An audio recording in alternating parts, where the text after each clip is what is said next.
Let me sit down with you for a minute, because if you've been hunting for a screen that actually matches the way you play, the Hisense U7 hits different the moment it lights up in your room. This is for the kind of person who doesn't just watch content, they feel it. Someone who notices fluid motion in a game, who pays attention to contrast in a cinematic cutscene, who wants their setup to feel like a commitment to the hobby, not a compromise. If that sounds like you, this slot is already yours. Before we dive deeper, check the current price and stock. Gaming-focused Mini-LEDs with these specs tend to swing suddenly. You probably got here because your old TV started showing cracks in the experience. Maybe the brightness wasn't enough to cut through daylight, maybe motion blur ruined fast FPS moments, or maybe your console felt like it was performing better than your display could show. There's a point where you realize it's time to step out of the budget phase and finally give yourself a screen that keeps pace with you.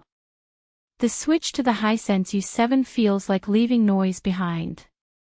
That first night, when the room goes dark and the screen hits those deep blacks and 3000 nit peaks, you feel this rush, like your games finally look the way developers meant them to look. Native 165 Hz makes motion feel almost weightless. VRR up to 288 keeps everything locked in, even during chaotic scenes, so you stop blaming your display for what your eyes can't track.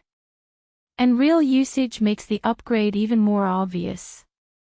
Sprinting through open worlds feels cleaner because the shadows don't smear.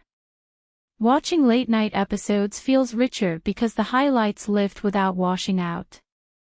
Even simple things, like navigating menus or swapping between inputs, feel faster and sharper than what you came from. If you haven't checked stock yet, do it now. Prices on this line don't stay predictable, and waiting can cost you the upgrade window you actually want. Maybe you're wondering if it's too much, too bright, too fast, or maybe you're debating whether you even need a Mini-LED. I had the same thought.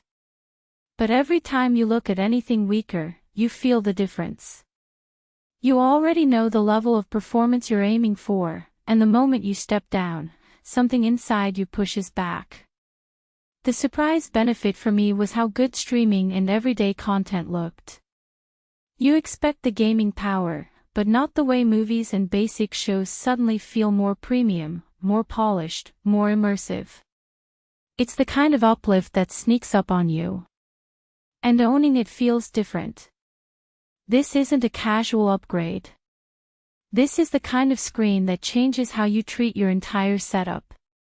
You sit down and you feel like someone who chooses top-tier gear on purpose. That pride sticks with you every time the picture bursts to life. Power that lifts every frame, brightness that cuts through any room, motion so clean it feels instinctive, colors that deepen your focus, responsiveness that helps you play at your pace. The only downsides are that the speakers won't match the picture's intensity, and extremely bright scenes can make you wish you'd paired it with blackout curtains. But those trade-offs come with this level of performance. Here's the truth you already feel: you've compared enough. At some point, you stop circling specs and choose the display you've been picturing in your room from the start. If the Hisense U7 is calling to you, check the price now and lock it in while it's still in stock.